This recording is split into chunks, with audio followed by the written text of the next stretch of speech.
All right, everybody. We are on the line with Mike Finch. He hosts the Mike Finch MMA show, and he's also one half of the Money Line, which happens every week, breaking down the best UFC cards in any UFC card and Bellator card and bare knuckle fighting championship card, all in the same.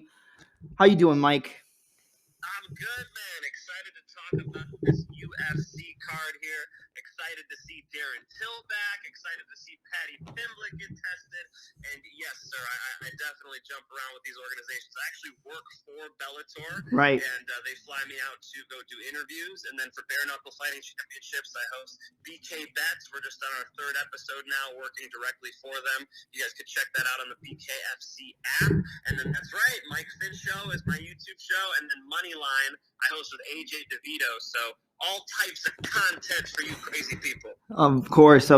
And man, we're going to be breaking down UFC 282, Prohaska versus Teixeira 2. I mean, the card is stacked. I mean, you look at the prelims. I mean, you could take most of these prelims and throw them on a main card and get a solid fight night card just from the prelims. It's kind of like UFC 280, similar thing with 281.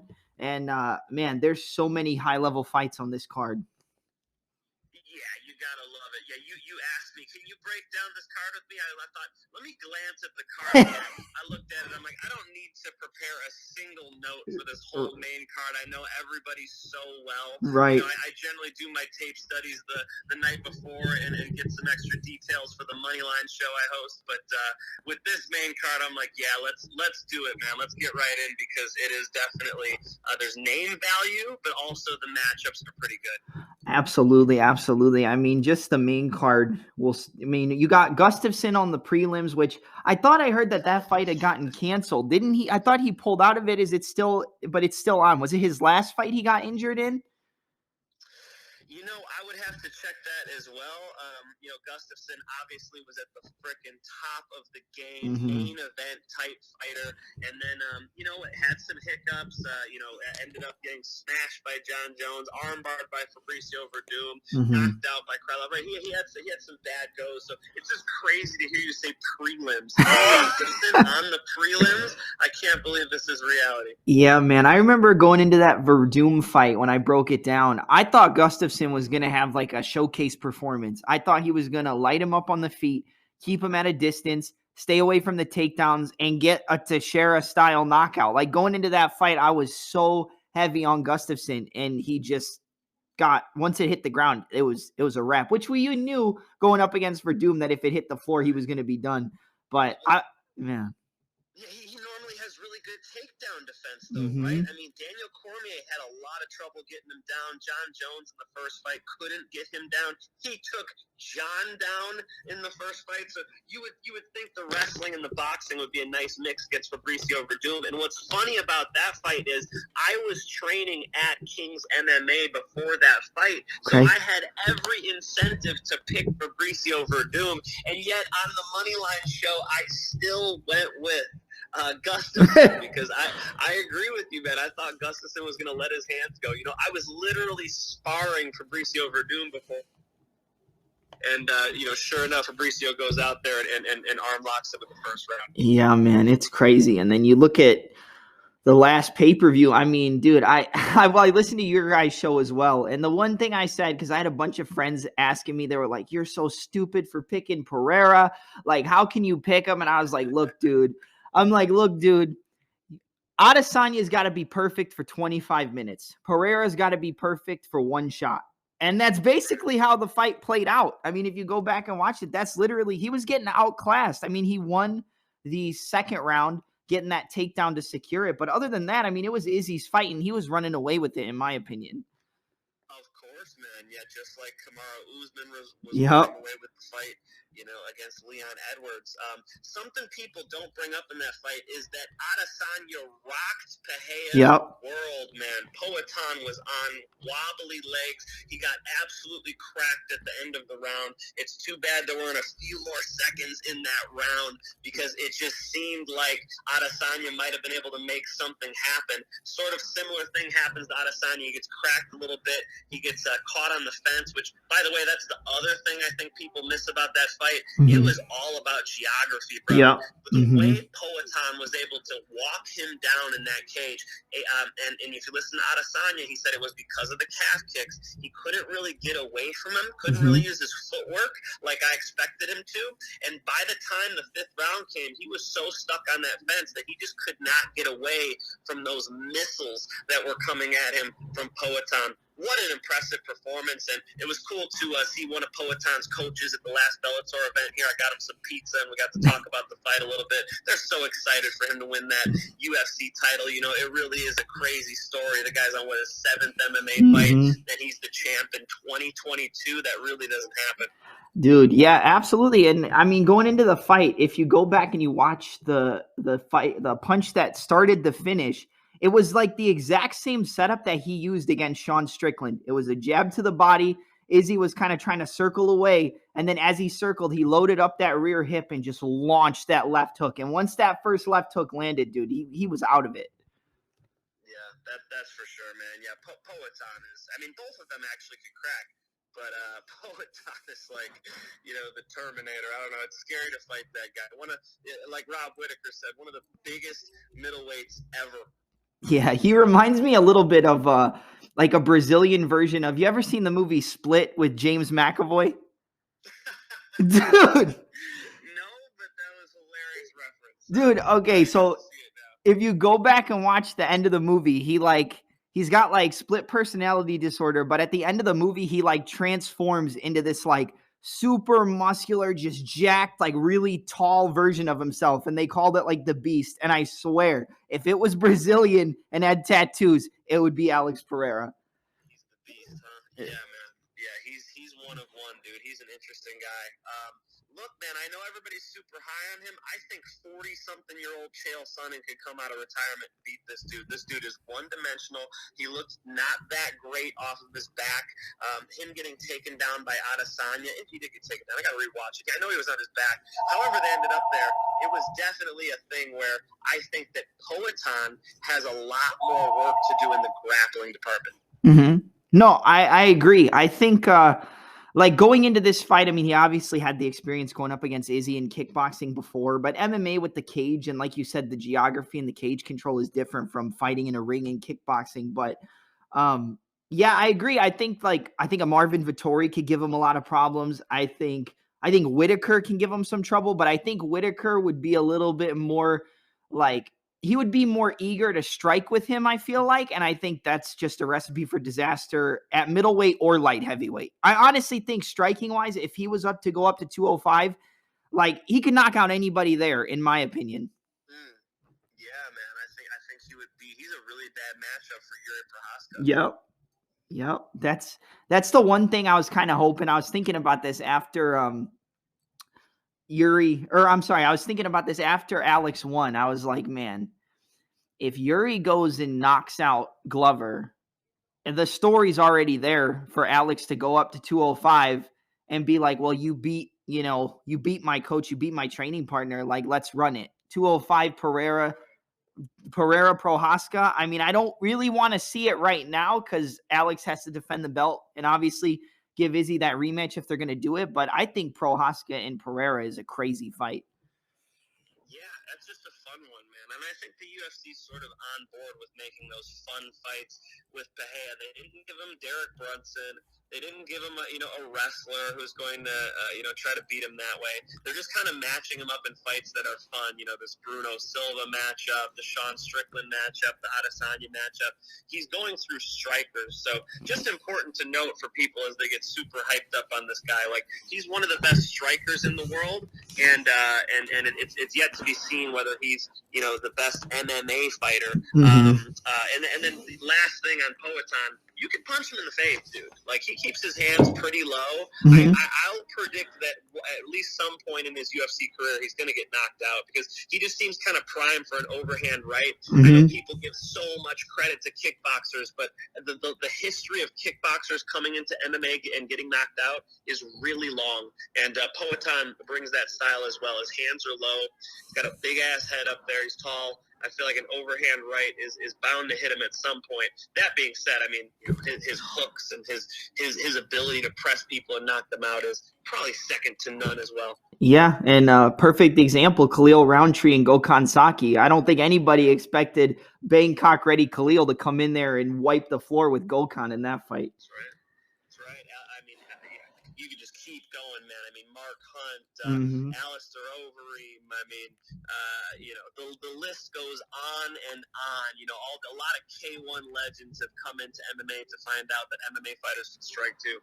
Yeah, man. Didn't Mark Hunt just fight recently and he won a boxing match? And won. Yeah. Good for him, man. Yeah. Good for old man Mark. Oh, yeah. Okay. Well, we were talking about the middleweight division. So let's start it out with the prelim in the middleweight division between top 15 ranked guys. You got the number 9 ranked Darren Till and the number 13 ranked Dricus Stillknox du Plessis. I mean, I'll let you start us off. What are your thoughts on the matchup overall?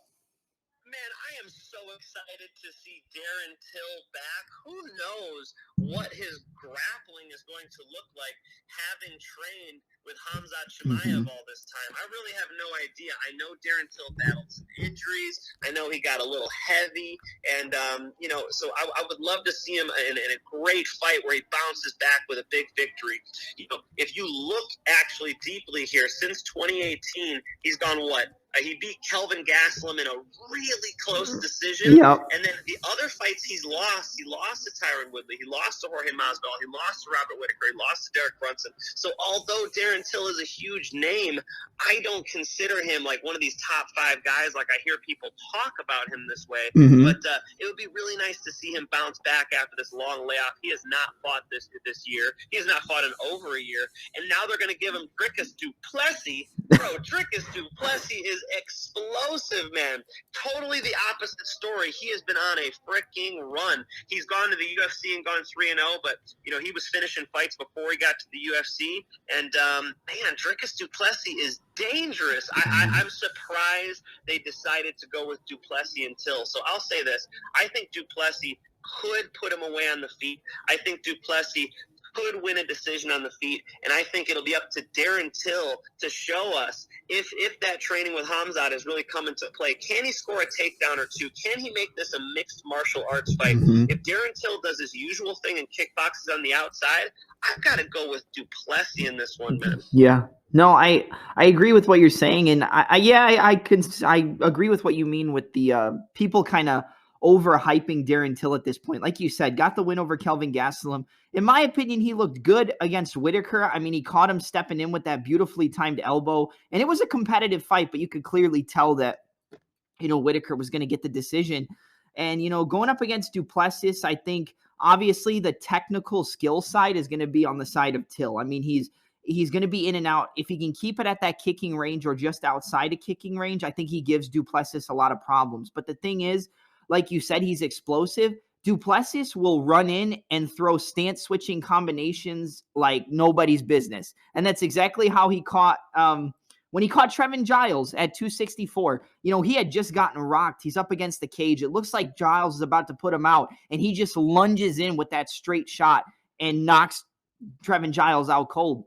And in the fight against Brad Tavares, I mean, Tavares is a very, very technical striker. He went 5 rounds with Adesanya. Even though it wasn't necessarily competitive, he looked good. He looked like he was in the fight. And I feel like going up against a guy like Tavares, I would say that Tavares at this point in his career might be a little bit better than Darren Till. And I don't think he's better skill for skill wise, but just you see the losses and all these losses that Till's gone through. I think if Till can keep it at his distance and keep it on the outside and get that outside foot as a southpaw, you keep that outside foot, you use those lead hooks and the straight shots, he can pick apart du Plessis because he can get hit.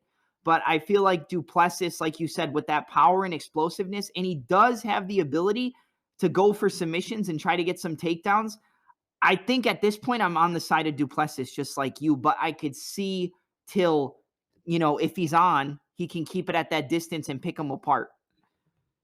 And Till's fought the better guys, you know. Yeah. I mean, those losses I mentioned. Come on, Robert Whittaker. Right. Like these are top of the food chain guys he's lost to, and Duplessis has never seen opposition like that across No. the cage. This will be the biggest fight of Duplessis' life.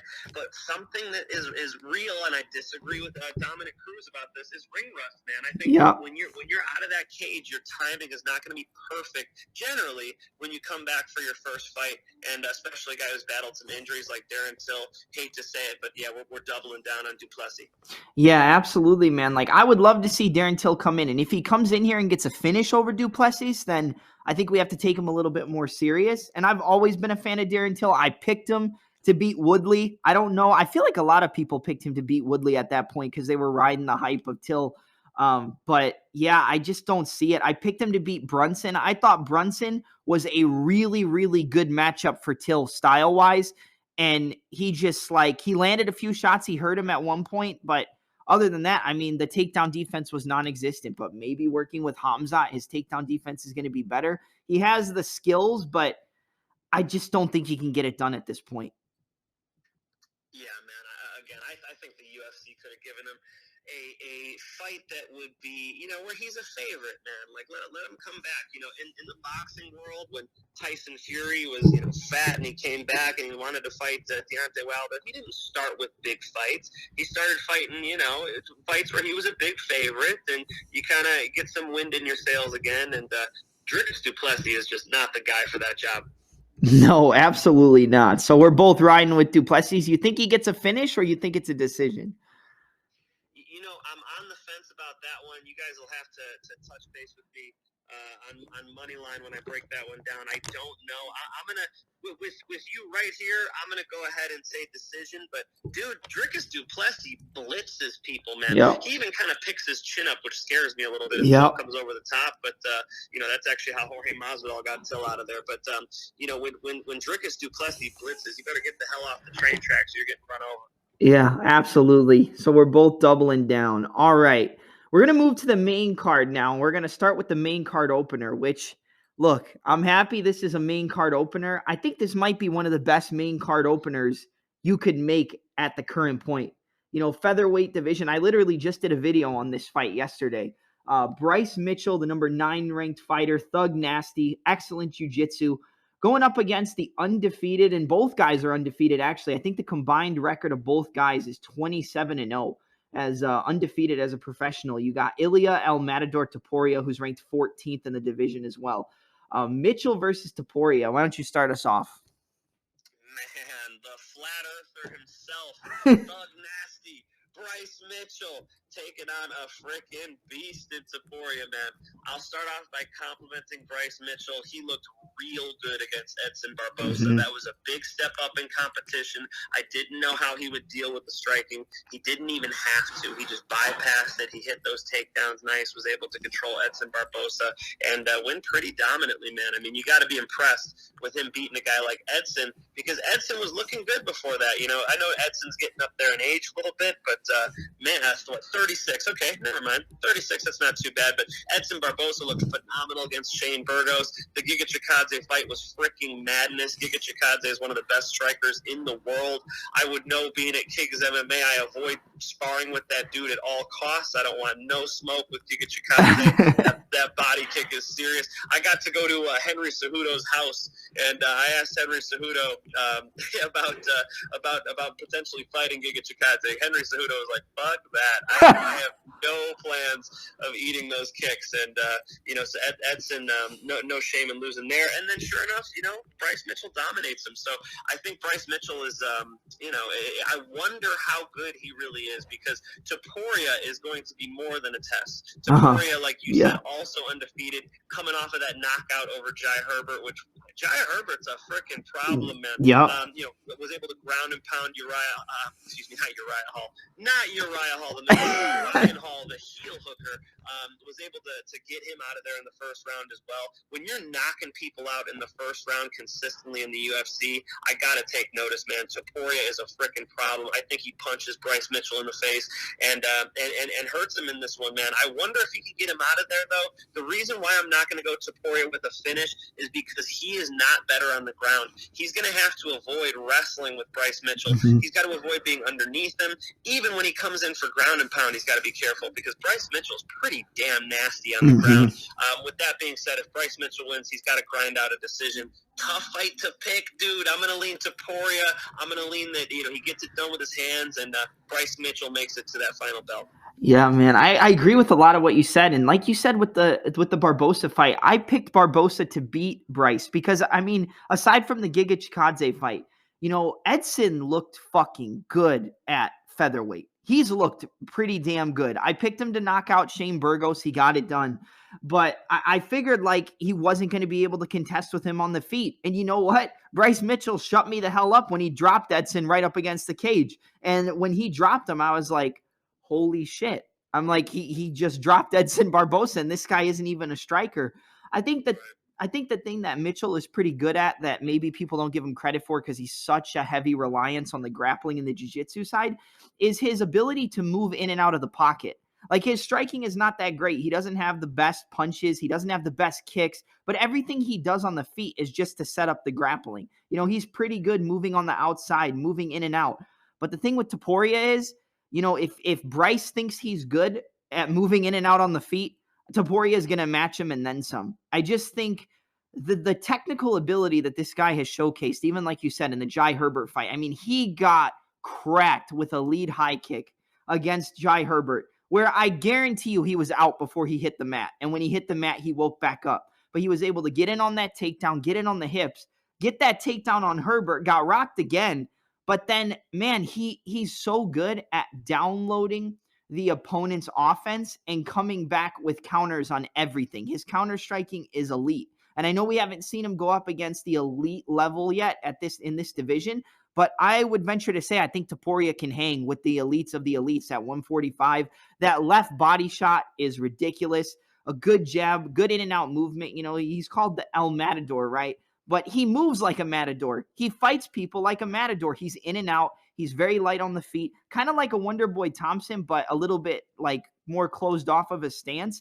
And I just think that anytime this is on the feet, that Topuria is going to rip apart Bryce Mitchell. I think on the floor, like you said, Bryce is going to be, if he gets on top of Topuria, it's going to be a problem. But Topuria is so smart with the range and the distance, and we saw it in the Ryan Hall fight. I think he's going to be able to keep that distance and really not allow Bryce to get into the range where he can shoot those takedowns. I got Topuria knocking him out in the second round. Man, he's dangerous. He could get it done. Interesting that Topuria and Paddy Pimblett are on the same card, but they're not fighting each other. Interesting move there, UFC. Do you think the UFC was thinking, Topuria might be a little tall of a task for Paddy Pimblett at this point?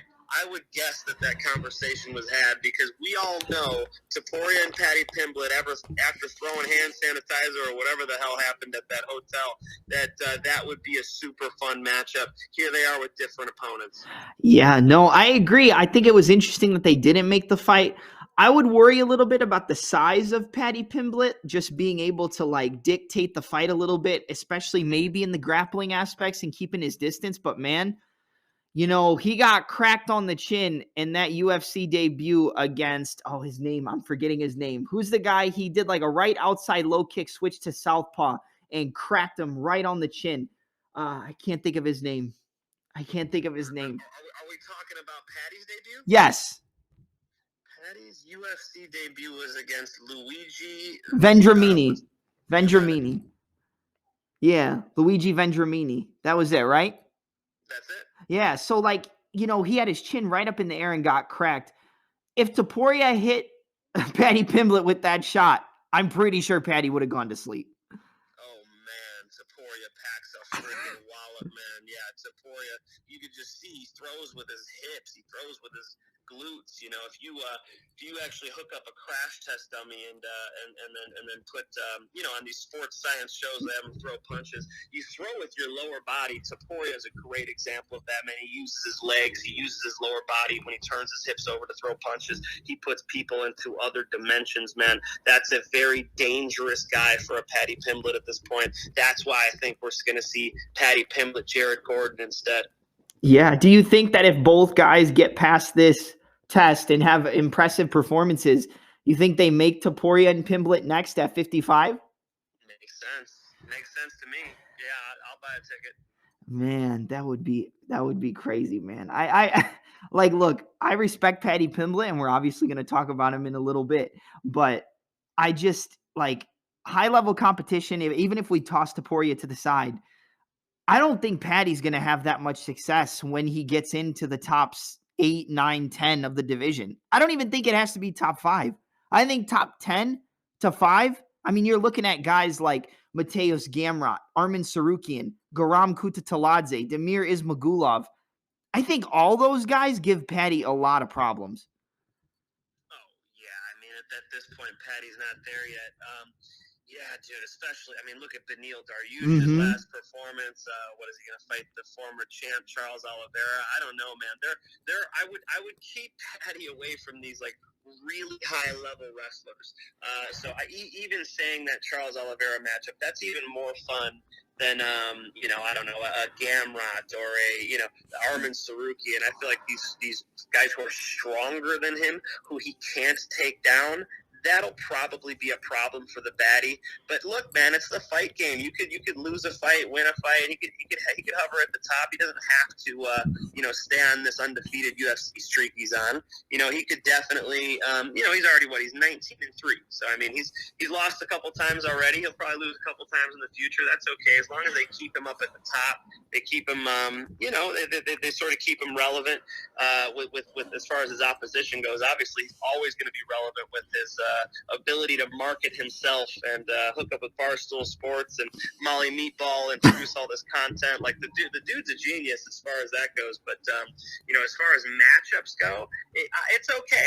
Let him go up to the top of the division. It'll be super fun when we're breaking down a Paddy Pimblett fight where he's an underdog. Yeah, man. I was excited to see him come into the UFC. Like I said, I don't have the highest hopes for him to get to the top, but I mean, every time he fights, you're going to watch. It doesn't matter if you like the guy, you hate the guy, you're somewhere in the middle. You're going to watch Paddy Pimblett fight. 100%, man. 100%. It can't miss. It's absolutely can't miss. He's quickly become one of the biggest stars in MMA. And good for him, man. He's hilarious. I mean, he's freaking funny. You ever hear what he said about Khabib being upset that Mike Tyson lighted a joint on his podcast? No. He's like, you don't like show me. Like, he's talking like, I'm not even doing a good Paddy Pimblett. I'm sounding Irish at that point. He's saying that, hey, you're on his show, man. Like, anyway, every single Paddy Pimblett take is hilarious. And give me more Paddy Pimblett content. I'm in. Yeah. So, absolutely, man. So with Topuria and Mitchell, we both got Topuria, right? I just can't see Mitchell getting it done. Topuria decision, he could get the knockout. All right, and I'll go Topuria second round KO. I think he's going to land that left shot to the body. I honestly think it's going to be the same KO he got Jai Herbert with. I think he's going to trap him, boom, bop, right over the top, knock him out. He's going to hit him in the face, and as Bryce Mitchell falls, he might have an epiphany. Holy shit, gravity is real. This is an oblate spheroid, and that's why when you look through a telescope, you'll see that all the other planets are also oblate spheroids. Think about it. Oh, man. All right, everybody, we're back, and we are going to move to the next fight. So the next fight up that we're going to break down is going to be a battle in the welterweight division. I figured let's just go up the card. Robbie Lawler, ruthless Robbie Lawler, going up against Santiago Ponzinibbio. Man, I'm going to be honest. I've always been a big fan of Robbie Lawler. I mean, back in Strikeforce, back in, when he was on his rise up to get the title, when he fought Hendricks at 171 before, he got the belt. And it's like I've always been a Robbie fan, but to be honest, I just think Ponzinibbio is going to beat the shit out of him. Yeah, too bad, right? I'm rooting for Robbie too, man. What a freaking legend of the game. But you're right. It's all about timing, man. And right now is not Robbie Lawler's time. He's 40 years old. You know, he was able to beat Nick Diaz, but beyond that, he's been losing to everybody else. And Ponzinibbio, absolutely way closer to his prime, right? 36 years old. And gone to split decision with, Michelle Pea and Geoff Neal. I mean, I don't think this is going to be split, dude. I think Ponzi's going to look good out there. Yeah, man. I mean, Robbie's last fight was against Brian Barberena, correct? I believe so. Yeah, that's right. That's right. Yeah, so he fought Nick Diaz. I picked, you know what? I think I was going to pick Robbie, and then I had like the Nick Diaz fever where I feel like I had to pick him, and I picked him. I picked him, and then I was watching the fight, and I'm like, shit, man, Nick Diaz actually looks pretty good. Like in the beginning, man, he looked like the old Nick Diaz. He was landing that shot to the body, coming over the top. But the longer the fight went, man, you could just see, I'm like, man, Nick is just, he's getting put, like Robbie was just putting it on him. Yeah, those pictures that Nick was posting when he was like running a triathlon again or whatever, that's not the Nick that showed up, man. If he was in that type of physical condition, you could imagine him grinding that thing out and winning.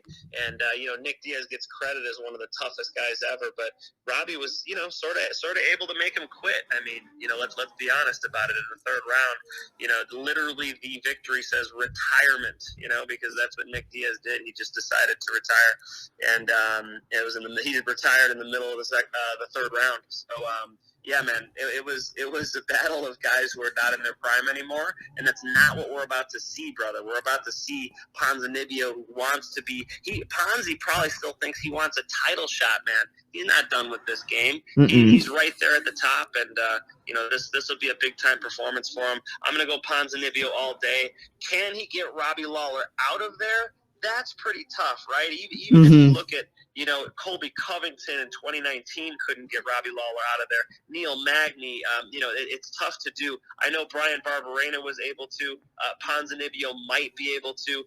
If you guys are thinking about betting on this one, if it's Robbie Lawler in there or somebody who's that tough, I generally would money line it because I'm not sure if he gets him out of there or not. But, it would be crazy to say that Robbie Lawler would win this fight. That would just be insane. Yeah, no, I agree. Like, I'd like to see Robbie come in and get a finish. I thought Brian Barberena, even though he was a high-pressure striker, a high-volume guy, I thought that was a pretty favorable matchup for Robbie at that point because I figured, like, well, he's going to be there to get hit. He doesn't have the best defense. Like, maybe Robbie can crack him. And he cracked him a few times, but, it was just the pace and the pressure, and Barberena just dominated him once the fight kept going.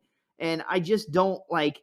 I feel like that fight in particular really just opened my eyes with Robbie. Like, I was already knowing he was on his way down. I knew he was going to definitely, not beat any of the top guys at this point. But Ponzinibbio is a sharpshooter, man. I've actually interviewed Haider Hassan from American Top Team. He was on Tough a couple times.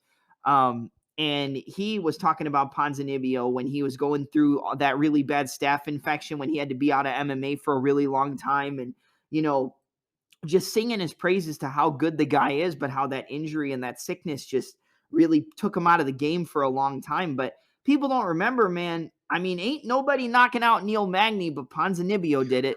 Right. Good point, man. Good point. Yeah, Neil's a freaking problem. Neil and I used to do commentary together. I used to do commentary with Neil for HFC, and his fight IQ is really high. He's a durable guy. He's tall and able to grapple real well. And you guys saw that against Daniel Rodriguez a couple weeks ago. I got a lot of faith in Neil Magny, and yeah, that was a very impressive performance. Yeah, man. Neil Magny busted all my parlays that night. I had D-Rod. I had D-Rod in like everything. I was super confident against Neil. I just thought the stylistic matchup was, I don't know. I just thought D-Rod with that southpaw Joe Schilling training partner, I thought he was going to be able to just dictate it.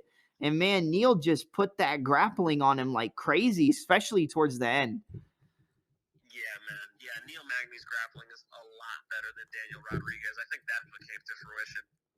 Yeah, man, absolutely. But I just really don't see, like, don't get me wrong. I would love to see Robbie Lawler come out here and get an upset and just freaking bomb away on Ponzinibbio, but I just don't see it, man. I think Ponzinibbio, I think he could get him out of there, but I don't think he has enough volume to get the ref to jump in, and I don't think he has the one-hitter quitter shot to knock out Robbie Lawler. I don't think a lot of people can knock out Robbie with one shot, aside from somebody named Tyron Woodley, who's moved over to YouTube boxing for a little bit. But yeah, I just really don't like. I think decision is the right call. I think Ponzinibbio, but I think it's a clear decision. He might even get a 10-8 in there. I think we might get like a 29-27 for Ponzinibbio. Right. Yeah, you generally see Ponzi going all rounds. I'll double up with you there. But it is possible he gets Robbie out of there. So for those of you even considering betting on this fight, I know you're going to look at the odds and you're going to go, oh man, maybe I'll take decision, maybe I'll take finish. I would always caution, especially with the Robbie Lawler and Ponzi matchup, money line, and it seems like a parlay piece to me for anybody betting. It doesn't seem like a straight bet because we're not positive on the finish. Yeah, absolutely. There's a few people you can be positive with the finish. Conor McGregor is one of them. There's a few others, but I would definitely not go with the finish in this one. But yeah, I got Ponzinibbio all day. I think he makes it look easy. Yeah, man, the combined experience between these two. I mean, I think they'll go to war, and I think it'll be a fun one. Yeah, man. I'm hoping it's back and forth because that Barberena fight was crazy before he got the finish, man. Like Robbie and him were going at it. True, man. True. Well, what Brian Barberena fight is not freaking madness?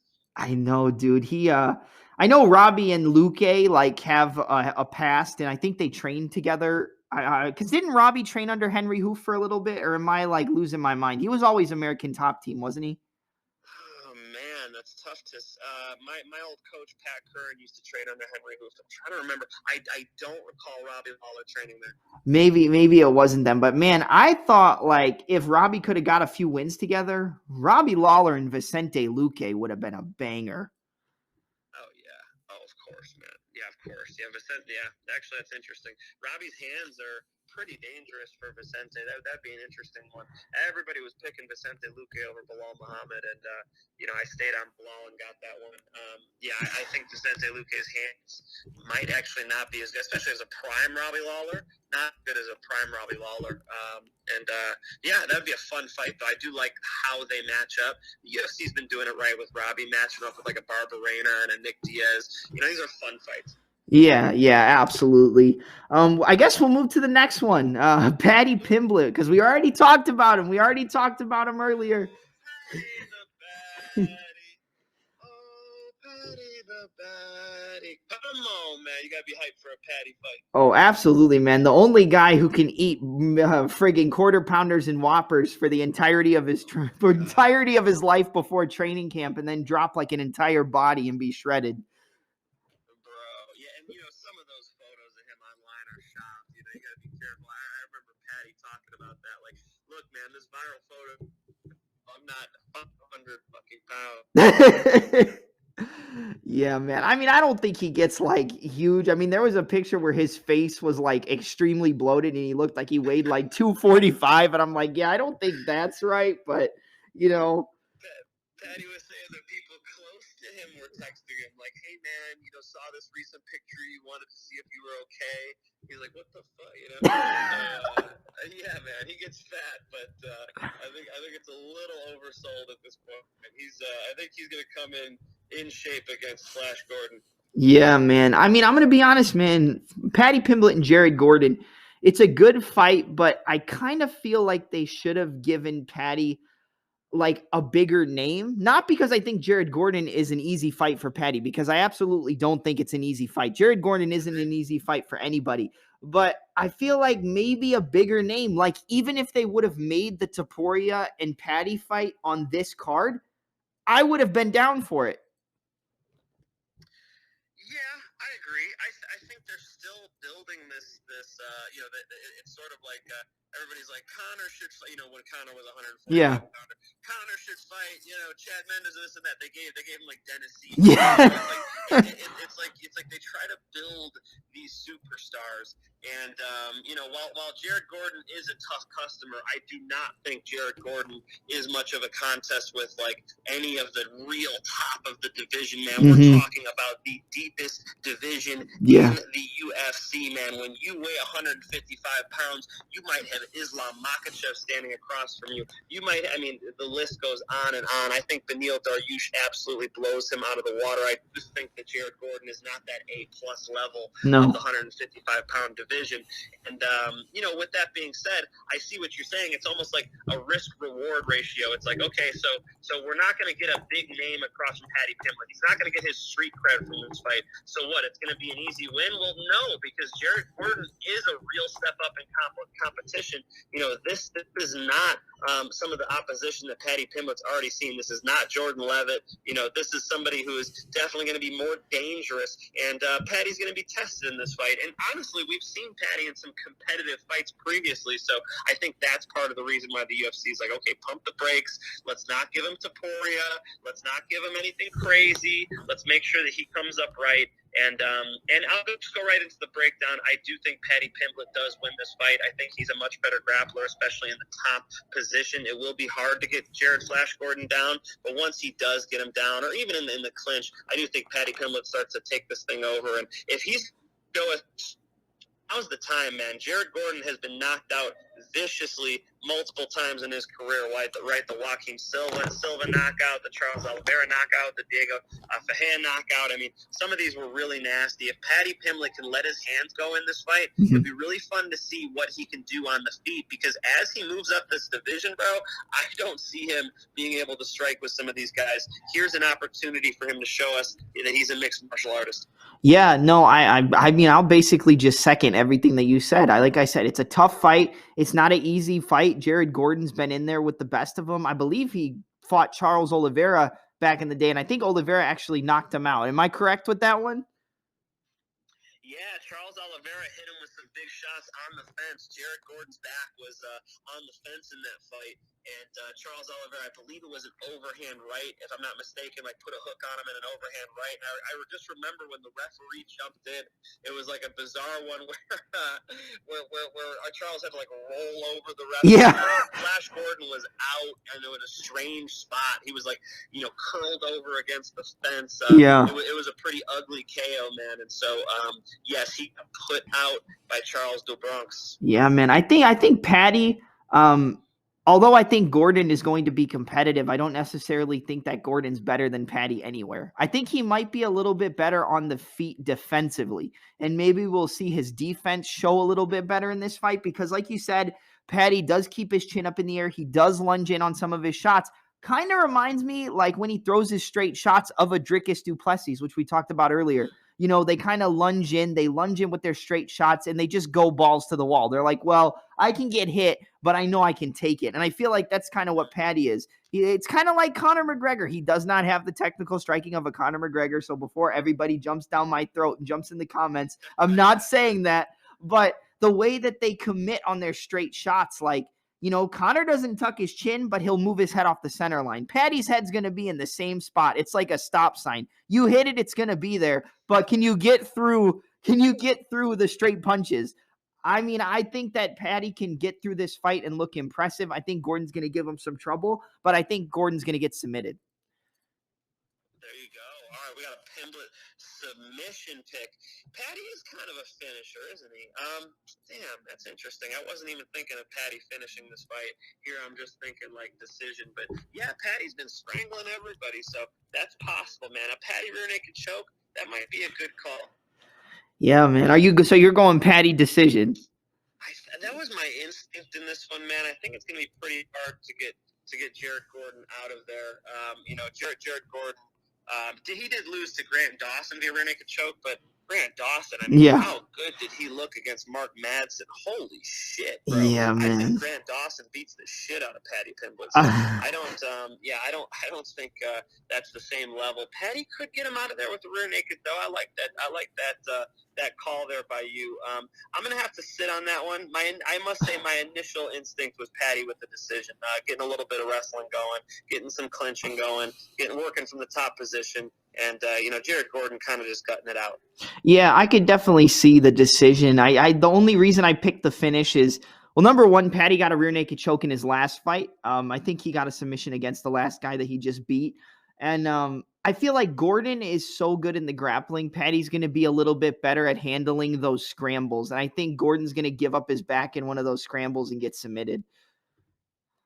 Yeah, man, I could see it. Yeah, that's the problem with like a Michael Chandler, any of these wrestlers who try to stand up once you take them down. In jiu-jitsu, they don't teach you to stand up that way. The first thing you learn in jiu-jitsu is like shrimping and how to do we call it in the Midwest anyway, a kickstand get up. What am I saying? You're in Illinois. Yeah, we call it the same thing. Yeah, kickstand get up, right? I came out here to California. Everybody calls it a technical stand-up. Yeah. Whatever you want to say, it's when you post your hand and you keep the person in front of you. The reason why you keep the person in front of you is because the whole human body works that way. I see, smell, taste. I mean, my arms work that way. You ever had an itch in the middle of your back? You can't even get to it. Yeah. You're very vulnerable back there. You let somebody wrap up your back, and that's a huge problem. And if Jared Gordon makes that mistake, he deserves to get strangled. Yeah, I think we would be surprised, and this is just general MMA, general high level, UFC, Bellator. I think we would be surprised how many dominant fighters, if they got their back taken by even maybe not like the top of the division, how many of them would get submitted. Yeah, man. Yeah, I mean, especially like when you're talking about world-class jiu-jitsu, you see how this is the highest level, but Gordon Ryan and Nicky Rodriguez, the way they can finish rear naked strangles, man, I think UFC fighters could really take note. It is the best submission, and the reason why is because you're just attacking your opponent in the worst possible way. They're facing away from you. The arteries are exposed. Very hard to deal with, and even if you tuck your chin, they don't give a shit. The Danaher Death Squad's just going to face smash you, and they're going to go ahead and take your jaw and bury it into your arteries. So, Khabib sort of did it to Conor, right? Conor tucked his chin. Yep. And then, I remember Joe Rogan and Dominic Cruz arguing over whether it was neck crank. It doesn't really matter because you could just bring the jaw right into the arteries to get somebody to pass out. So, rear naked strangle, big problem to deal with. I don't care who you are. If you're a human being, you're going to be very susceptible to that submission. Yep, absolutely. And since we're talking about like beautiful ways to set up the rear naked choke, I'm going to be honest. My favorite rear naked choke finish was GSP against Bisping, because the way he grabbed it when he got Bisping's neck and he slid that palm down on his chest and cut that extra space between it, I knew that it was a wrap right from there. Yeah, man, that was a beautiful one. GSP up a weight class. And, having kind of a tough fight with Bisping. I think GSP thought he was going to dominate that fight. I know that they trained together in the gym, and that gave GSP this little bit of confidence. Like, you know what? I think I could beat this guy. And, they had a good fight going, so it was cool to see GSP get a finish. The number one criticism against George St. Pierre was that he doesn't finish fights. Well, he made sure to go out with a nice finish. Yeah, man, I'm really sad that he left because, I mean, there's a couple of guys I would like to have seen him go up against, especially after beating Bisping. But, yeah, dude, even if they did a grappling match, I would pay for it. If they did GSP versus Khabib at like a CFFC grappling match, I mean, obviously it wouldn't be in CFFC, but that would be extremely interesting to me because the only man to ever take down GSP besides Johnny Hendricks was Josh Koscheck. And even I know Khabib, I'm going to be honest, I think Khabib would probably beat him. And I love GSP. GSP is literally my number one all-time favorite. He got me into MMA. But I just think Khabib would beat him if it was straight grappling. I just really don't see GSP winning that one. That's funny you say that because I'm going to go with GSP specifically because right now GSP's been training with Gordon Ryan. He's been training with the Danaher Death Squad for years now. I mean, he did the entire ADCC camp with Gordon Ryan. Khabib would get leg locked easily against these high level leg lockers. Yeah, they don't train leg locks like that. because in mixed martial arts, if your head's on the canvas, you could get punched in the face. That could go really bad for you. Just ask Gary Tonin. He got knocked out in one FC in a title fight. But no strikes. Now we're talking about total freedom to dive on the legs, man. I think GSP would surprise Khabib. I think he would shoot in on his leg, and no matter what he had, a single leg, whatever he's hanging on to, he would jump on those legs. Khabib would not even speak that language, man. I guarantee you Khabib doesn't even know what honey hole is. He doesn't even know what ashigarami is. It would be a total mismatch. GSP would leg lock him quick. If it was an MMA fight, would you take GSP or Khabib? In a mixed martial arts fight, it's totally different because GSP would be silly to try to dive on Khabib's legs. You don't want to end up underneath Khabib in a mixed martial arts fight. You're going to get smushed. I don't care if you're GSP or not. So GSP would have to fight totally differently. He would have to use his striking and his shots from the outside. Now, a lot of people are saying these are the two best wrestlers, right? You even mentioned Josh Koscheck took him down, but the real story there is he out-wrestled Division I wrestler Josh Koscheck not once, but in twice. And he was really able to go off of his jab, and able to set up that shot, which is totally different from what Khabib does. Khabib's shot from the outside isn't even that good. What is good is once he gets to your body, he can grab you, push you into the fence, try to push you through that fence like cheese through a cheese grater, and he is going to try to just drag you onto the ground and smash you. That is a lot different than what GSP does. If GSP keeps the fight in the center of the cage, if he uses his jab, uses his superior size, uses his timing, that's how he can even put Khabib on his back. And I'll tell you what, if Khabib's on his back underneath GSP, it's going to be a big problem for Khabib. I see them being in a competitive fight for sure, but if we're talking primes, I got to go GSP, man. I think he outboxes Khabib. He doesn't use many kicks, so he doesn't get him caught. He keeps the fight in the center of the cage. He's too damn smart. He's a little bit bigger. It's going to really come into play because Khabib just absolutely bullies people. And I don't think he'd be able to bully GSP the same way, man. I like what George said about how he would have to fight. He actually said that on the Lex Friedman podcast, if you guys are interested. And that is the exact game plan he would need to use. George is too damn smart, bro. I'm going with that. Yeah, man. That's interesting. I was really surprised that you picked GSP in the grappling match, but then, I mean, you got to remember Gordon Ryan. I mean, John Danaher. Danaher is like the Hannibal Lecter of Brazilian Jiu-Jitsu. I mean, the guy knows. I mean, just listening to the guy talk, like, it's one of the scariest people you've heard talk, but he can also put you to sleep with the way that he talks to you. Like, he's a genius, man. He's an Ivy League college professor, went to Columbia and is like a philosopher, is a martial arts philosopher too, right? And I got to interview him way back when he was cornering Chris Weidman against Damian Maia. Okay. Back fight right there, in Chicago. And, I didn't know much about John back then, and I started studying him a lot more after I interviewed him because I was like, damn, this guy, when John gives an answer, it always is based on research, Mm-hmm. Like most people just sort of talk off the cuff. John always digs into all of this research that he's done, and he talks about things that he might as well be writing a damn book when he responds, because it's hard to argue with anything he says. He comes from such a evidence-based approach, first principles thinking approach, right? He uses the scientific method in martial arts, and it's beautiful to see because that's what he's been able to come up with is just world champions and very high percentage techniques, and he's able to sort of cut through all the bullshit and just think what's most fundamentally true. And the biggest thing that was being neglected was leg locks, so he really contributed to the sport in a big way, man. I think that John Danaher in the corner of GSP, it's a big problem for Khabib, and like I said, I really think Khabib struggles with leg lockers if they were to do pro grappling, and it's not just GSP, man. I think Gary Tonin leg locks him. I think Eddie Cummings leg locks him. I think the high level leg lockers, I don't think Dagestanis are ready for that shit. You think Ryan Hall could leg lock him? Interesting. You're talking MMA though, bro? No, just grappling. Khabib in MMA, anybody who's trying to leg lock Khabib in MMA, they're gonna have a rude awakening. But in straight grappling, where I could just go for it, he could defend it. I could go for it again, he could defend it. Yes, I think Ryan Hall could be successful against him. With that being said, Khabib is so much stronger than Ryan Hall. Yeah. Ryan Hall the difference between like a Ryan Hall and an Eddie Cummings, or the difference between like a Ryan Hall and a Garrett Tonin, it's actually really wide, bro. There are levels to this shit. Yeah. And the best leg lockers in the world are way better than Ryan Hall. Well, yeah, when you're talking like strict grapplers and high level guys, like you said, like those names like Gary Tonin, like, Gordon Ryan. I mean, I think if they go up against any MMA fighter in grappling, they're going to beat them, except for, I mean, honestly, I think one of the best grapplers right now, which I'm actually kind of sad we didn't get to see it in their fight at UFC 280.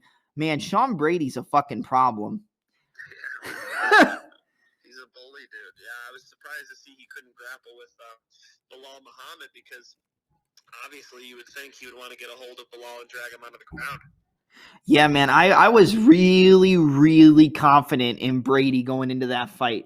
I mean, I don't think I was more confident in any pick on the card than I was with Brady beating Bilal. And when he knocked him out, I was just like, well, if this is going to show me how the rest of the night's going to go, then I don't know about this. Can't bet against Team Dagestan, bro. Bilal, obviously, he's from your neck of the woods. He's, I've rolled with Bilal before, and I used to mop the mats after he was done at UFC Gym Oak Lawn in Illinois, and I've seen Bilal from the beginning, training with Lewis Taylor, and all those beasts out there, and so it was cool to see him go to Abu Dhabi and get in that training camp with them. I really think it gave him that mental edge he needed, and he just went out there and just ran right through Sean Brady, put it on him on the feet, and showed us that he can knock people out too. I mean, yeah, Bilal Muhammad, remember the name. Yeah, man, absolutely. And after that win, I think he made everybody remember the name. Yeah, 100%, man, 100%. I think he was an underdog there. I don't know how many times I've won money off of betting on Bilal Muhammad, but it's north of 4. I don't know how many times I've lost money betting against Bilal Muhammad, but it might be north of 4 too. You gotta tune into my predictions show, brother. Oh, man. Listen, we're good. Okay. So we're going to move on to the co-main event. And honestly, when you think of pick'em fights in MMA, pick'em fights in the light heavyweight division, this is one of them. I mean, in my opinion, this is as close to a pick'em as you can get. And I know on the odds they have Magomed Ankalaev as a minus 225. I think he could look like that or look higher than that as a favorite, but it should be a pick'em in my opinion. Blachowicz is not somebody to be fucked with. Yeah, that's well put, man. The Polish power, So yeah, I got some Polish blood in me myself, so I've been rooting for Blachowicz for a long time. But man, I don't know. I think he's going to struggle against Ankalaev, man. I think Ankalaev's going to be a problem for him. Magomed is just on a roll here, man. It's been very impressive to see what he's been able to do against Thiago Santos, Volkanovski, Anthony Smith, Keita Krylov, Ian Kutalaba. Dude, that's a pretty serious schedule, and he's looked pretty damn good. And then Jan too. I mean, I liked how Jan was able to bounce back against Rakic. That was pretty impressive, and obviously ended with that injury to Rakic's leg. But dude, he was looking good in that fight. And besides that Glover Teixeira performance, look at his streak: Israel Adesanya, Dominic Reyes, Corey Anderson, Jacare Souza, Luke Rockhold. Bro, that is pretty damn impressive. So a pretty solid light heavyweight fight here, and I'm excited to see it. How am I gonna go against Magomed Ankalaev? I can't do it. I think Magomed Ankalaev is silently probably the best light heavyweight in the UFC right now. I know people are they hate when I say this, but I really do think Bellator has the two best light heavyweights right now in Corey Anderson and Vadim Nemkov. Man, Corey Anderson training with Mark Henry really shelled up his boxing. Looks so good. They had such a freaking good fight in Chicago, and they went to freaking war. So I feel like those are the two best, right up there with them. I mean, they would have to fight to see Magomed Ankalaev, Jan Blachowicz. Those are just phenomenal light heavyweights, and I'm excited to see it, man. I'll tell you what, I think this is a close fight. I think they go to war.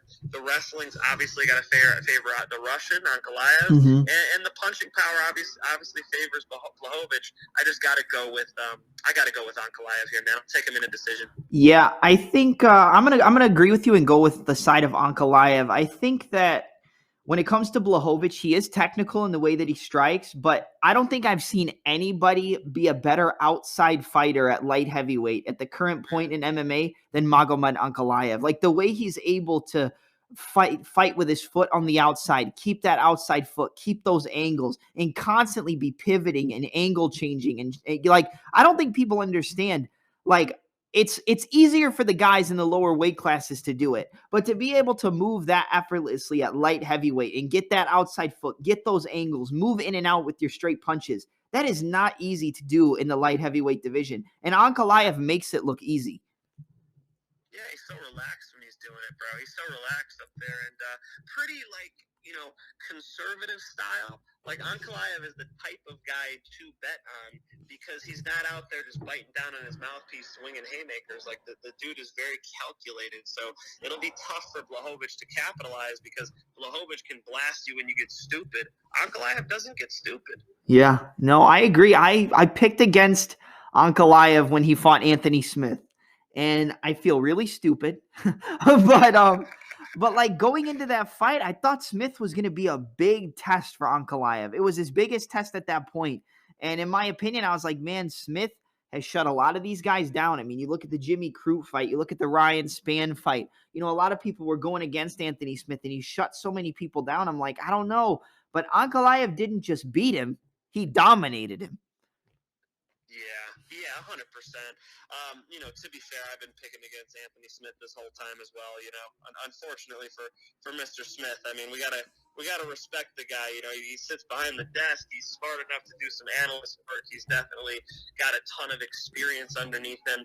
However, against against a Magomed Ankalaev, I got to take a Magomed Ankalaev all day, man. I mean, Anthony Smith, with all that experience, he's got 17 losses. Mm-hmm. I mean, Magomed Ankalaev, 18-1. It's quite a streak he's on, and I don't think it stops here, dude. I think it's a little bit similar in the sense that he's against a very experienced opponent who's been up there and been at the top of the game and had the title and all this. Anthony Smith, of course, fought for it. I just feel like he's on this streak right now. Nobody's going to stop it. He's not going to make any stupid mistakes. He's going to win every round. Yeah, no, I agree. I think this is going to look very similar to the Blachowicz and Adesanya fight, but I think it's going to be more of Magomed's playing the role of Blachowicz and Blachowicz is playing the role of Adesanya. I think that, like, the thing that makes Blachowicz so good is, number one, his power, but it's the blitzing combinations. And I feel like that's kind of a trend going through this card. Like, he's so good at blitzing in and catching you. I mean, he's so good at catching you off the break when he breaks off the clinch like he did against Rockhold. Those opportunities aren't there against an Ankalaev. You're not going to get close enough to get in the clinch. If you do, he's going to take you down and put you on your ass. Like, I just really don't see an area where Blachowicz wins this unless Ankalaev gets stupid and gets caught by a big shot. But Ankalaev's not the guy. Yeah. Yeah, that's what I mean. Like, if he hits him, he can knock him out. But I just don't think Ankalaev's going to be there to be hit. I think he's going to be a ghost for 15 minutes. And every time Blachowicz tries to hit, he's going to be hitting a shadow. And I think it's a 30-27 for Ankalaev. Yeah, I'll double down with you there, man. In a good fight, in a great light heavyweight matchup, it's the right fight to make. The winner should get a title shot. Excited to see it. Yeah, rest in peace to Rumble Johnson. And, well, I mean, we covered the card. We went top to bottom pretty much, especially with the main card. And I think we had a pretty good time doing it. What do you think? Yeah, man. Thank you so much for having me on. I appreciate it. We'll try to have a conversation maybe on Mike Finch show sometime, or maybe I'll even touch base with AJ about money line. We generally have fighters on, but I thought your analysis was pretty good, and I'm always going back to betting, so it's fun. It's fun to do one of these where we're not even talking about like the betting odds. Yeah, I'm so used to working with AJ DeVito on money line and constantly talking about betting odds. So it was fun to do it this way, and I got my own show, Mike Finch show, right. My YouTube channel, Mike Finch. So check that out. You guys could, hit me up at Mike Finch MMA on Instagram. I post a lot of behind-the-scenes Bellator content, and I got a little. I was talking to Yoel Romero the other day. I got some stuff to post, so I'll keep throwing stuff up there. And just appreciate you having me on, man. Thank you for reaching out. Absolutely. Well, we'll touch on one more thing before you go. Since we brought up the betting, who is the best bet on the money line for 282. Damn. All right. So I got to consider odds at this point here. Yeah. Looking up and down this card, I'm pretty damn confident in Paddy Pimblett. Pretty damn confident in Ankalaev. I want to see what the odds are with Ponzinibbio and Lawler, because that's probably the widest one, right? If Ponzinibbio is anything less than a 3-1 favorite, you got to smash the Ponzi line, but I expect that one to be pretty freaking wide. Topuria and Mitchell, I'm a little concerned about. Mitchell definitely could hit the wrestling in that fight, could out-grapple him, so I might stay away. I think Dricus du Plessis is a solid one. If you're looking at just the odds and whatnot, I think du Plessis, I bet that'll be a close one. I'm not even seeing the odds on Tapology, which is usually where I grab them off of. So I don't have the odds in front of me right now, which is making me hesitate to answer that question. But if the odds are even or in the favor of Till, I like that du Plessis pick. As far as like the most confident picks on the card, you got to go Ponzinibbio over Robbie Lawler. Unfortunately, Robbie Lawler is not in his prime, and Ponzi should be able to look really good in that fight. That's as close to a sure thing as you'll get. And right underneath that, I would put Ankalaev and Blachowicz. Man, Ankalaev should definitely be able to coast through a Blachowicz fight.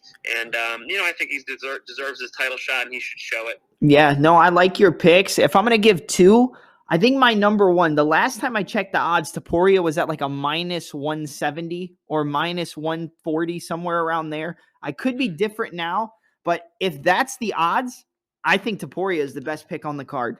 I think Topuria on the money line, because I feel like we're never going to get odds like that for Topuria ever again. I think if you're going to capitalize on good odds for Ilia Topuria, it's right now, because you're never going to get him after this fight. I mean, yeah, it's definitely a big fight. Like I said, I was liking Edson Barbosa against Bryce Mitchell, and when Bryce Mitchell Me too. did that to Edson, I started thinking, okay, maybe I'm underestimating this dude. So I don't know, bro. I'm gonna stay away from betting against Bryce Mitchell, but I do like the Topuria pick. As you know, we're both on it, and Topuria is a freaking dangerous man. I think that even his grappling is real good, so it's gonna be a hell of a test for Bryce Mitchell. That's not a bad pick at all. No, and if I'm gonna do a second one, I'll double up with you on du Plessis. I think against Till at this point, you just can't side with Till at all. Right. All right, Yeah, man. I mean, coming off of that layoff, you can't. So we got to see what he looks like against top competition. Like a du Plessis, man. I think du Plessis is going to be, top 10 for a minute here in this division. And, it'd be too bad to have Darren Till, have to come back on that fight. But, I think they'll find the right fight after this one. I'm rooting for Till anyway. Yeah, right. Absolutely. All right, man. Thank you for coming on. And you can catch Mike Finch on the Mike Finch Show. You can catch him on the money line with AJ DeVito. You can catch him working for Bellator and interviewing your favorite fighters over there in that promotion. You can check out my show over at the Touch 'Em Up podcast on YouTube, Spotify, Anchor, Breaker. Anywhere you can get a podcast, you can listen to this episode along with the rest of them. I hope you had a good time on this show, and I hope we get you back on again if you're down to do it. I'm down, brother. Thank you for having me. Thank you, man. Have a good night.